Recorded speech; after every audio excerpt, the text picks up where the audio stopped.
I would say the most beneficial change we've introduced to our farming business since we've started the Monitor Farm programme is probably the way we manage our grassland. We're far more structured about it now.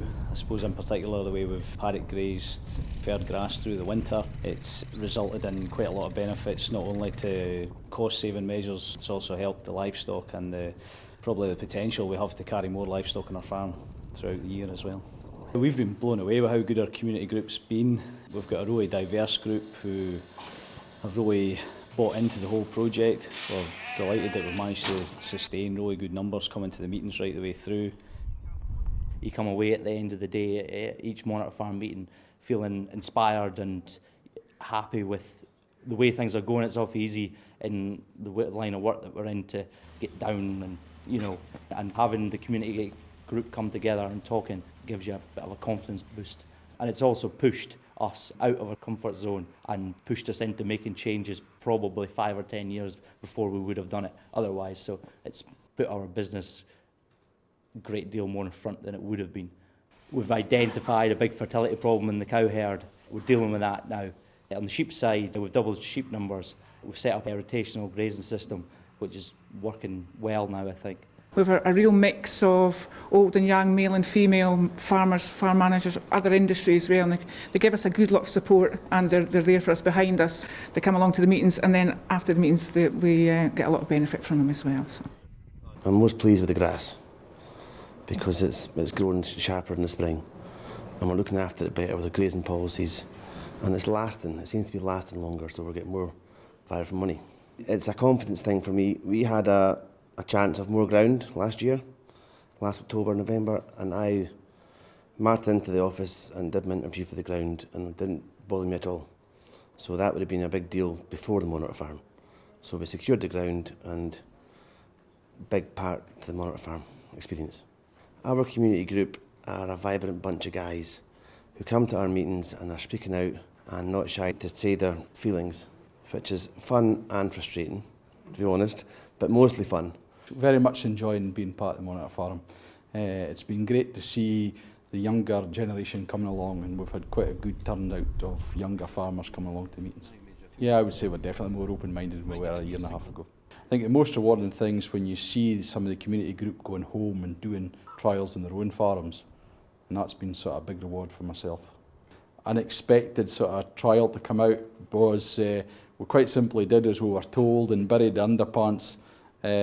And then next day the whole thing just went totally viral. It was on STV, Breakfast TV. I was getting papers phoning from the south. I didn't even know who the editors were. It was unbelievable. Since the Monitor Farm project started, the biggest change at Clynelish has been to look at the overall health and fertility of both the cattle and the sheep. And there's been a fair bit of blood testing and so on done, and as a consequence of that some vaccination programmes have been put in place, and the reason for looking at that was that the fertility in both was lower than had hoped, and that's come up now, the fertility's come up, and so that's been a good benefit for the farm so far. Going forward, they'll continue to look at the health status of the cattle herd and the sheep and keep moving that forward along the lines they're going, and also they're going to look at grass management and grazing management and different kind of crops to try and extend the grazing season, because it's a short grazing season and you need to broaden the shoulders into the autumn and out of the spring, and so looking at fodder beet and that type of thing to give sheep grazing going towards lambing time.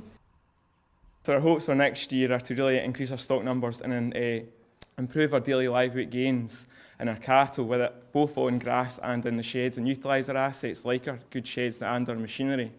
The most rewarding part of being a Monitor farmer is the great connections you make and relationships you build up, whether it be for the business side or the social side. The most beneficial change that we've made is actually taking our sheep enterprise seriously.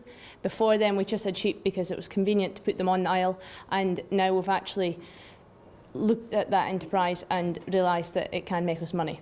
From when me and Amy took on the farm, then we've always had the community behind us by either giving us advice or offering their help, and that's been such a help to us.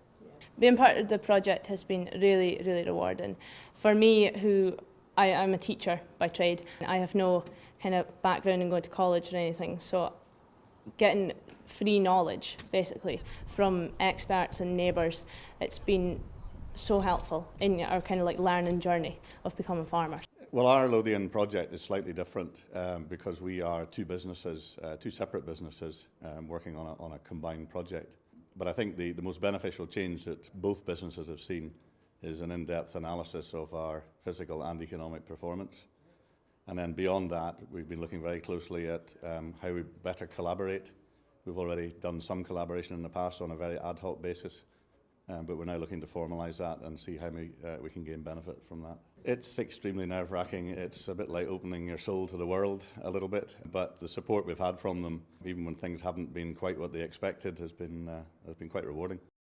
I think it's more of a whole mindset change. Before we started the Monarch Farm programme, we were probably a wee bit lost and unsure about what direction we were going in. I think we've maybe had a bit of a light bulb moment and we're quite focused and clear about what direction we're going in now and how we plan to get there.